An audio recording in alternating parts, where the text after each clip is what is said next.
Hey, what's going on, everyone? My name is Matt Jarbo. This is Stranger Days, and YouTube is an ever-evolving platform. A lot of people out there ain't happy with that. There's been many times they've done things I'm not happy with. There's many times I just wanted to go and yell at them, and I'm pretty sure I haven't been the nicest on Twitter. But that being said, they're always evolving. They're always trying to better the platform.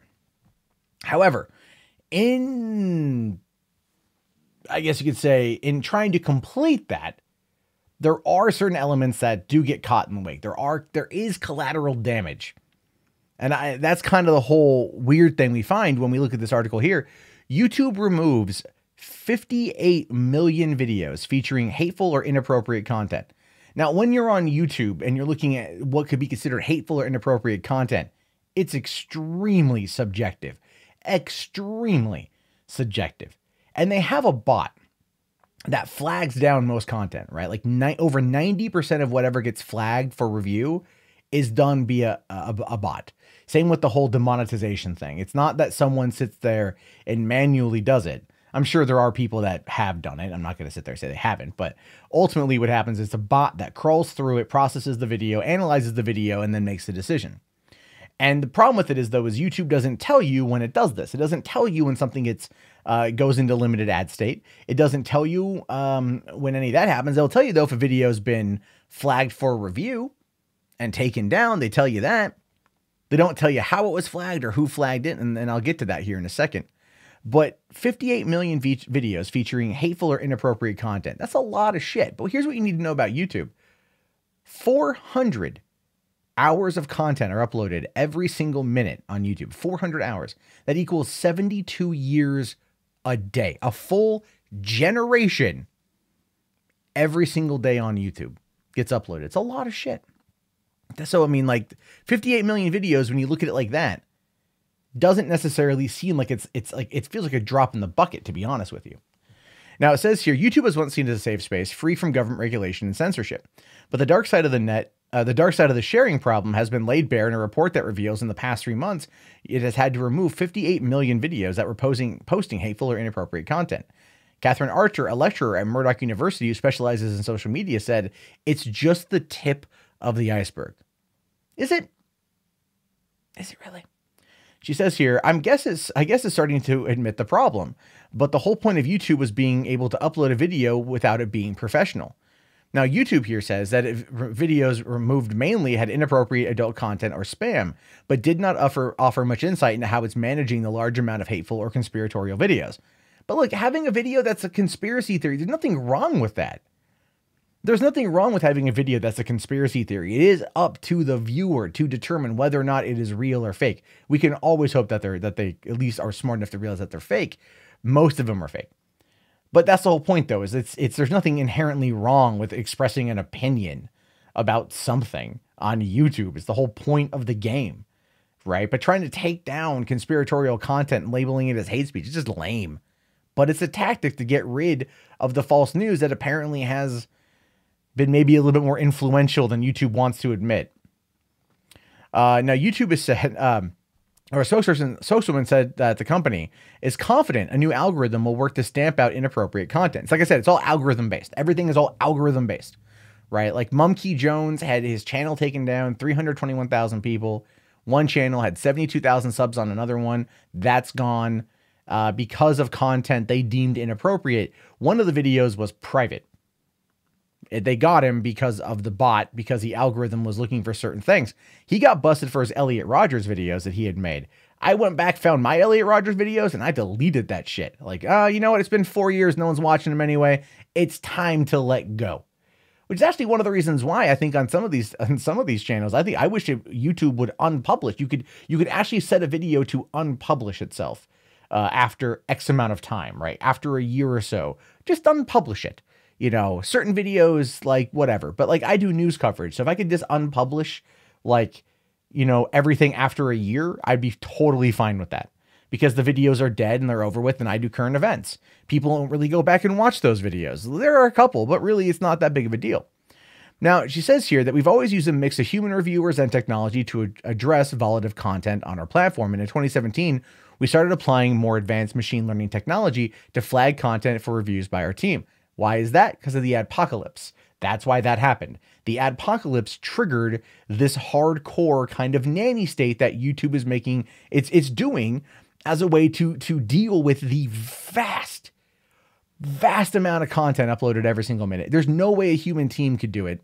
So they have to do the algorithms, and the algorithms actually have to learn. The machine learning technology has to learn. That's why this stuff takes time, right? So when it comes to, let's say, for example, you'll see a YouTuber post a screenshot on Twitter saying this video is demonetized, which basically just means it gets a yellow a little yellow dollar sign, and that indicates that it's been demonetized. Well, it's not demonetized. It just means it's not getting premium ads. Still can run like penny ads that some companies put out there that don't care, or whatever along those lines. That's really what it means in that particular state. But that has everything to do with getting around that, has everything to do with just constantly appealing it.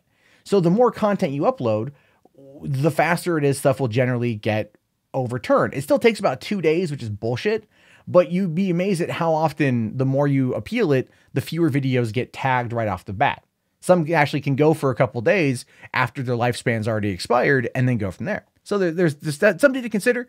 I've spent a lot of time researching YouTube in the last year and a half. Like I've dove into it, understood to my best, understood the algorithm, understanding the platform, understanding what works, what doesn't work. It's always an experiment. Because I really do like YouTube and I really do want it to be a success for not only me, but my friends and other people. So I've been trying to learn to help them during these types of situations where YouTube doesn't communicate with people. And then as a result, it becomes just a pain in the ass. Now it says here, the combination of smart detection technology and highly trained human reviewers has enabled us to consistently enforce our policies with increasing speed. Again, I'm gonna push back on that one and say no. Because you went after Mumkey Jones for videos that were edgy, satiristic humor. So how many of those videos violated the policy, right? Like, again, it's very hit or miss on how it's enforced. It is. That's not something that should have been enforced like that. And if you wanted to enforce it like that, issue a warning. Issue a warning. Allow a creator the opportunity to right the ship. They got a video out there, like, you know, from like years ago that they forgot about, and then it just comes back up and they get hit for it. Like it just, you know, no, you gotta, I've got nearly 5,000 videos on this channel. So it's like, I have said some dumb stuff that has been thrown back in my face. So that's fine. All right. But it's like, and I've gotten busted for some old videos too. I had a couple of community guideline strikes for some old, like 2012 videos when I was way edgier. So it happens. I don't like it, but I had to go work with somebody that I had met in order to get some stuff overturned so my channel wasn't killed. I got lucky, Mumkey didn't, and that's not fair. That's not fair. So, you know, they're saying here that they're doing it with increasing speed. It's not that they're doing it with increasing speed, the human side of it, it's the algorithm side of it that's learning, but it also feels like it's becoming more restrictive, which is one of the reasons why you hear so many YouTubers talk about like getting independently financed and funded from their audience, because YouTube is kind of slowly shrinking that circle right around their neck. You know what I mean? Anyway, it says here, but freelance writer here says the mere size of YouTube makes it virtually impossible to capture every hateful video or abusive content. Again, with the right algorithm, it's really not. They analyze certain words. Or okay, so I'll put it to you like this. When I was at YouTube last month, I had asked them about swearing because they, you know, you'd heard rumors like you can't swear anymore. Swearing triggers the demonetization. And I asked one of the engineers about that. I'm like, how does the swearing aspect work? And they told me, okay, here's how it works. The system will analyze how you swear, the context of what you're saying, and whether or not it's directed at a person or a protected group or something like that. So if I were just to say like, you know, fuck, that's not going to be a problem. But if I were to aim it at somebody and like deride them over it, then that would be considered a problem according to the algorithm. So there's context there, I guess. But and the thing is, I don't know if the algorithm, if it only looks at the first like minute of the video, or if it scans the whole thing and then it sends it off to the human reviews and it gives them the time frame to look at. I don't have the answers. I should have asked those questions. I just, you know, it was a long trip. Anyways, but there's that, how they handle swearing. And I would assume other topics, they try to judge it based upon context, perhaps. Now, he said that while the company maintains its technology to pick up such content is becoming more sophisticated, so are the techniques of those who want to spread their hatred, or far right propaganda. Oh, Jesus, your far left propaganda on there too, man. Don't even act like it's not just one side. It's all sides. Anyone with a political axe to grind is going to spread propaganda. So please, cry me an effing river on that one. It says, if we look at the political propaganda, it used to be really obvious propaganda videos. ISIS used to post its beheading videos. They are really reasonably easy to spot. They are because somebody lost their head, and generally that kind of tends to get around.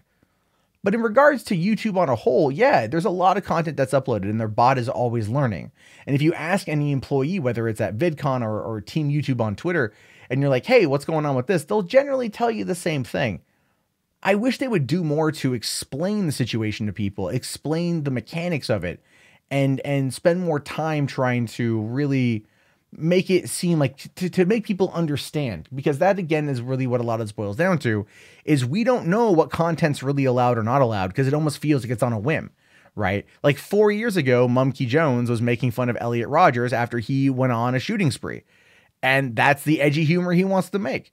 But for years, it was fine until one day it wasn't. And that's where the question then becomes, what's allowed, what's not allowed, and when are you going to properly and acutely define what that is? We've seen this right now with Patreon and Sargon of Akkad. They banned him. They said it was hate speech. They cited a reason why. But then all their other corresponding information says that because it happened off of Patreon, it shouldn't fall underneath their terms of service. And so now they're trying to backpedal, and they're trying to make it fit. They're trying to do square peg, round hole sort of thing. And that's not going to work either. So they've got to set this stuff up in advance and then just let it play the fuck out. That's where it's at right now. Anyway, though, I leave it to you. What are your thoughts about this? Do you think that this is going to stop hateful content, or is it directed at one political side over another? And if you say that, I'm not going to disagree with you, because it does feel like it is targeting far right leaning individuals or conservative individuals. I mean, hell, you want to look at the only social media platform out there that actually, like, I feel is at least somewhat equal is Facebook. They banned feminists for saying they wanted to hurt men or kill all men or something. And that was something that you wouldn't get on Facebook, or you wouldn't get that on YouTube. If someone said, I want to kill all women, they would sit there and they would take the video down. But if someone said, I want to kill all men, it's a Tuesday, you know? Anyway, leave your thoughts and your opinions. I do look forward to reading them. My name is, of course, Matt Jarbo. This has been Stranger Days. I'll talk to you guys later. Have yourself a great day, and peace out.